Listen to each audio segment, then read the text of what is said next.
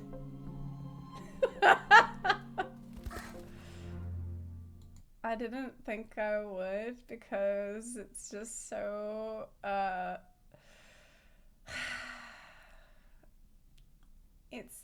it seemed really Disney, and it is. It's super Disney, but I like Disney. Okay. I like Disney. I like Disney songs. It's like the part of me that loves Disney songs. It's like, la la la la la. Cute, cute puppies and animals in the forest, and there's a butterfly. Like, I mean, I liked that. I did like it. I like this character.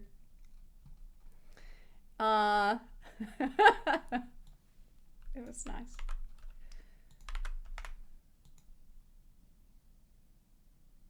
This game is too much for me.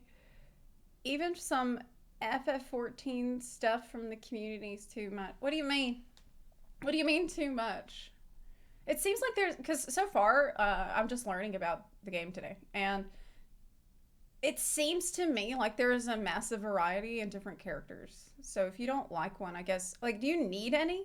Or any required? Like, if you don't like a character, can you just avoid it? Miss Nilu, will you teach me the dance you came up with in the desert? Slow down. First, close your eyes and relax your body. Then, picture an oasis bathed in starlight. Now imagine that you are the water, clear and bright, just like jelly.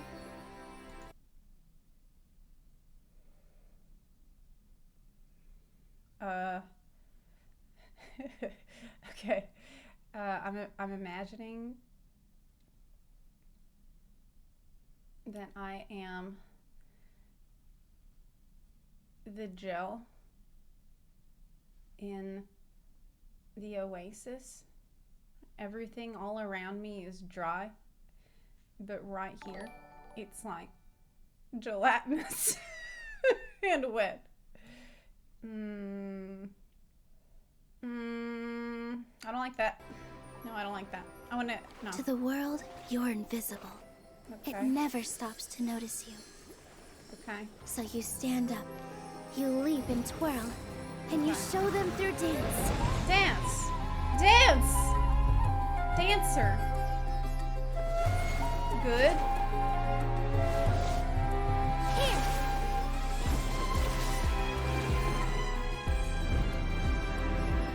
I like Dancer, but she has a sword. A captivating dance is like water about to boil. Quiet whispers grow into a chorus of cheers.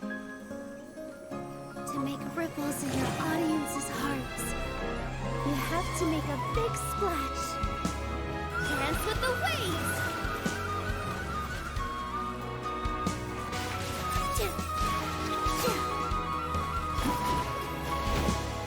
It's similar to the Final Fantasy Dancer spell effects, actually. Wow! Pretty amazing, huh? Nilu? I mean, she's a little Do you know where the ribbon for about tomorrow's it. performance went? Sure do. I was practicing with it in the desert. I'll work something out. I like the concept of the dancer, obviously, because I love being a dancer in Final Fantasy. But I don't like all this water stuff. I don't think I'm like a water person. I don't like the water. In fact, I do not like. I don't like to get in the water. If I go to the beach, I avoid the water. Like I might dip my toes in there, but I don't like to get in it. I don't belong in there. I don't know. Eula. So this has. Everybody's asking me. Look at this. 23 million views.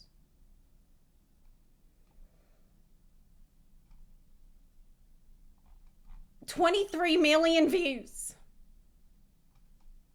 23 million sips. Okay. I'm like Anakin. I don't like water. It's wet and cold and gets everywhere. Yeah, exactly. Dance of Sacrifice, Act 3. Flickering Candlelight. Sure.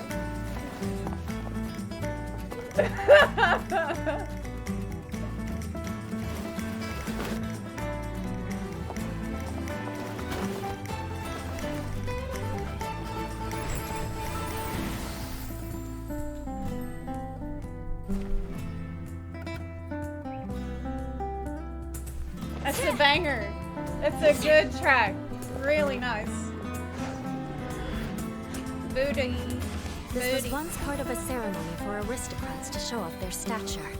Now it's just a private pastime.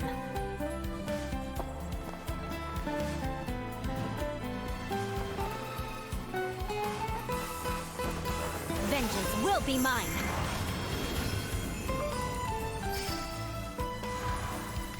As a descendant of a fallen ancestry, I alone must break free from the chains of revenge.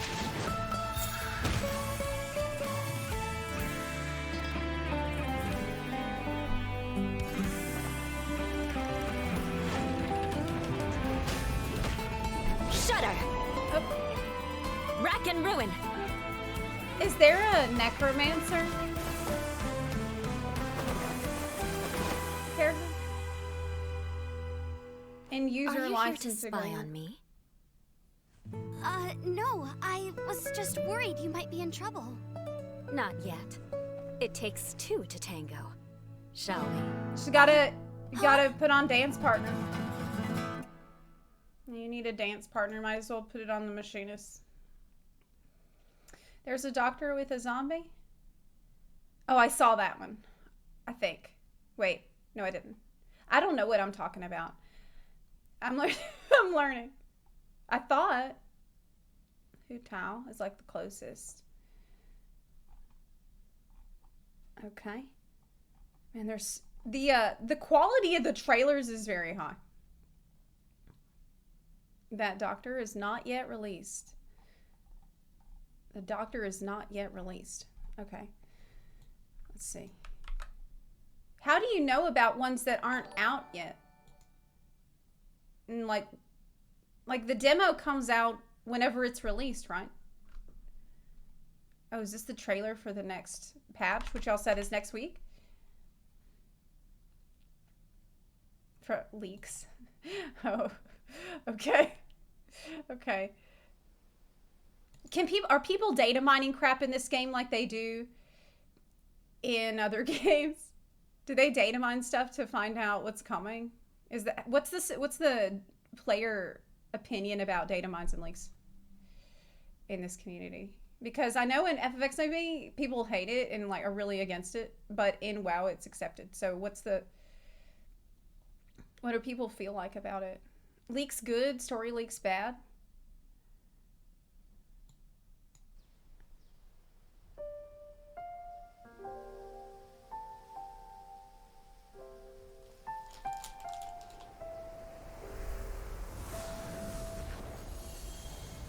Sweet flower, so called because of its high sugar content. As a food, it's not the healthiest option, but feasting my eyes on it works wonders for my mood. So, I cannot permit you to trample these flowers. Wait, what? This is a very weird intro.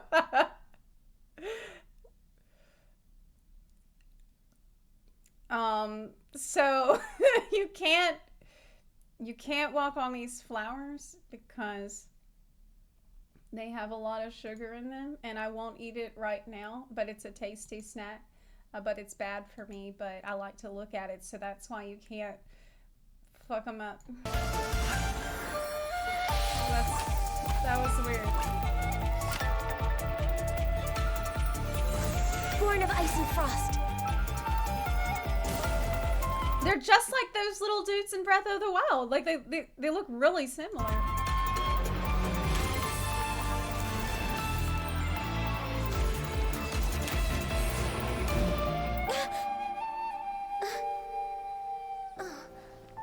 Please don't touch my horns.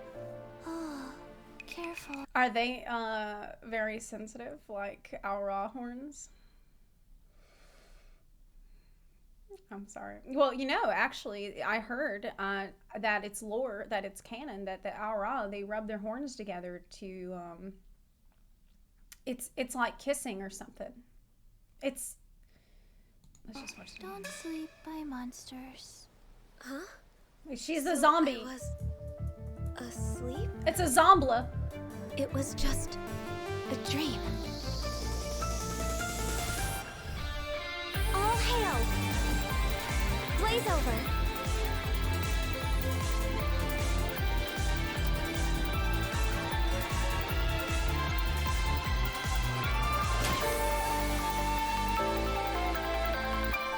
She's like Shiva. So she's basically Shiva. Okay. I love the idea of the ice arrows. I really like that, like as a combat system.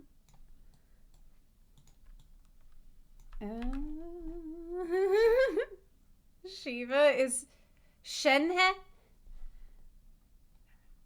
Okay, chat says Shiva is Shenhe.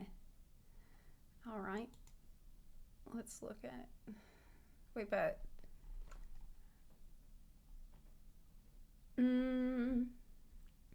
Shinha?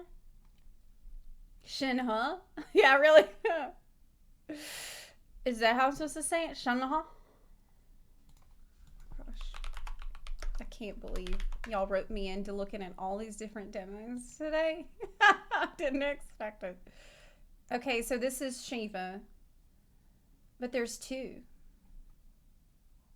Wait, there's a lot. Which one? Crane in the Wild or Lonesome Dream? Character demo.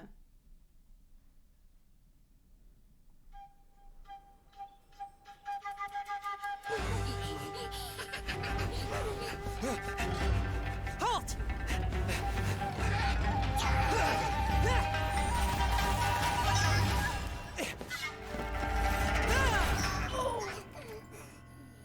This explains all the demonic activity. It was all you're doing. This poor little dude's having an asthma attack. Oh my god. This ends now.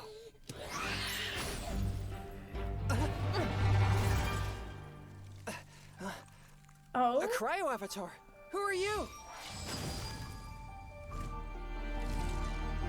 Demons are masters of deception. Never let down your guard.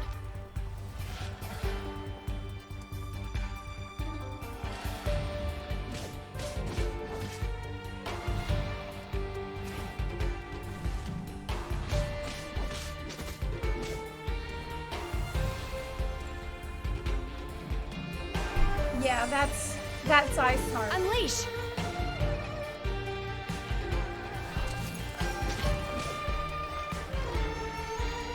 Transfiguration! Booga. Wait, transfiguration. Will she change him into something else? Wait, that's not good. This is worse now. Wait. Mind be purged, world be saved! Maybe try again. Cryo incarnate!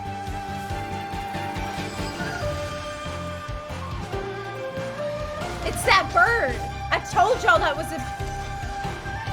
I told y'all to watch out for that bird.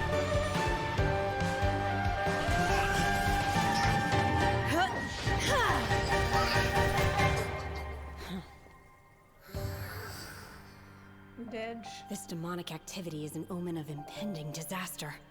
Perhaps Master was right.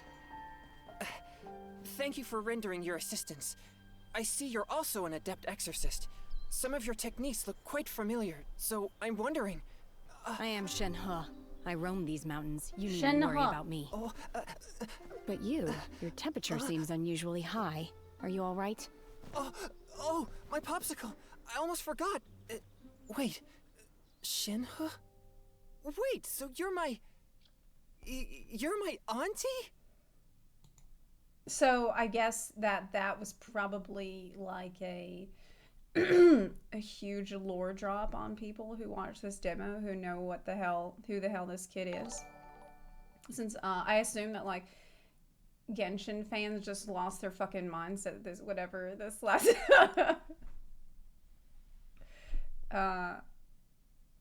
phrase was. This last sentence was. No one cares about him? Oh. Okay. Okay, never mind. All right then. You said you left the game before that. It's not a big lore drop. Just a normal one. And it's not important. Okay. I liked the other ice one. I liked the other ice lady with the arrows.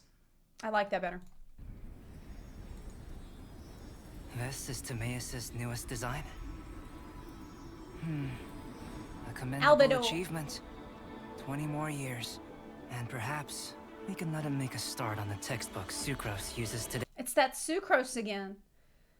But I already heard from the other one that the sucrose is bad for you and it's not good for your diet. But apparently it's like it's a villain of the game.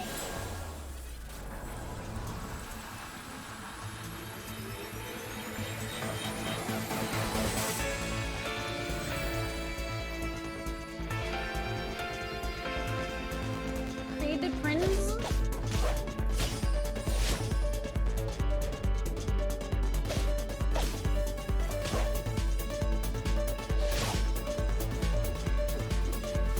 Burst forth.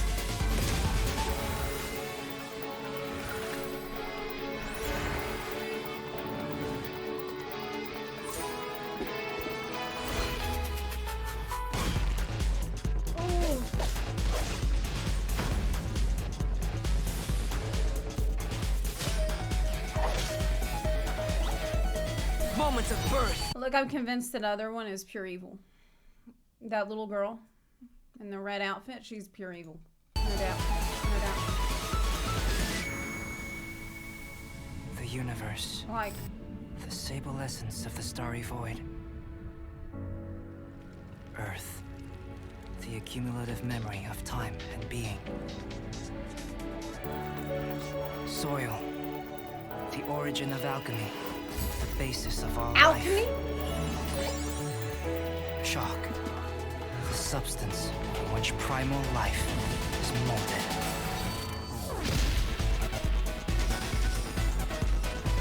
It's the law of equivalent exchange. I know all about that already.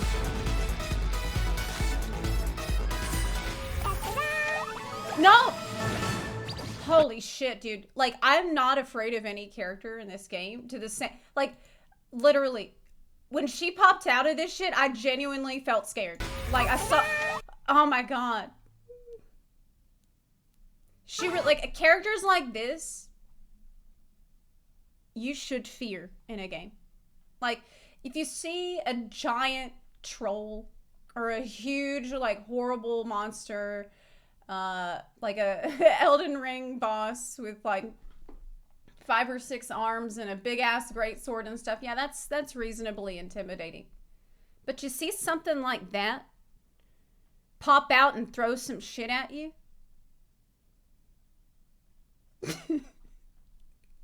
That's like this is a primal fear. Okay, this is a whole other kettle of fish. I would just run like hell. I really would. Clee? No. You know I'm right. You know I'm right. Imagine that you're entering a boss arena. Huge arena. You enter, it's just you and the boss is the Lich King. You're like, okay, well, we're gonna figure out strategy. I'm pretty sure I have an idea of what he's gonna do. I'm familiar with it. But if you walk out there and it's just like this adorable little girl in a red jacket staring menacingly.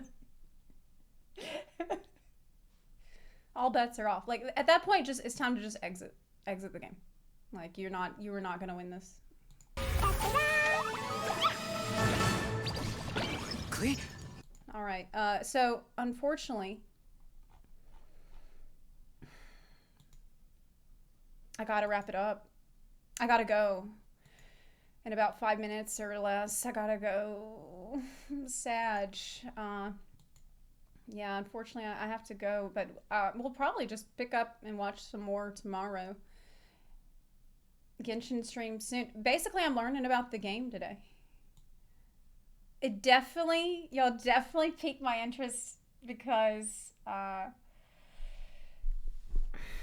the music is really, really good. The music is a lot better. But I mean, this is demo music. I don't know what the music is like in the game. The demo music definitely impressed me a lot. And some of the character designs and concepts are really cool and unique. So I like that. I like the beautiful world. I like the exploration stuff. But we'll pick it up tomorrow. Like I said, I've got to go. I've got to go to Canada right now so I can go to the doctor.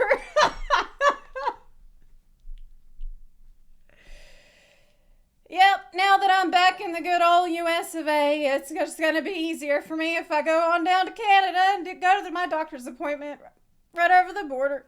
It's a lot cheaper to get my medication. It's a lot cheaper to see the doctor. So, yeah, I ran out of asthma medication. So basically, all I need really is my asthma inhaler. And when I was living in Ukraine, I would just buy it from the pharmacy because it's not an issue. You walk into the pharmacy, you buy it, it's $15, and you leave. That's it. And also in Portugal, I bought some in Portugal too. That was no issue. But when I got here, they're like, oh, well, you can't buy that one in the pharmacy. So you really need to have $500 or $600 a month health insurance. And then you also need to see the doctor. You have to go in for the appointment, and that's going to cost another $100. And then after that, you need to pay for the medication. The medication is going to cost you like $300 at CVS, but we might be able to get you a discount on it if you have insurance at our local. Fuck all that shit. I'm going to Canada right now. So I'm going to go do that. I'll see y'all tomorrow. Bye. Don John, thank you for the 10-month resub. Yes. I'll see y'all. Yeah. I'll see y'all tomorrow. Thank you for hanging out with me today. Had a lot of fun. And we'll pick it up tomorrow. Bye. Bye. Bye.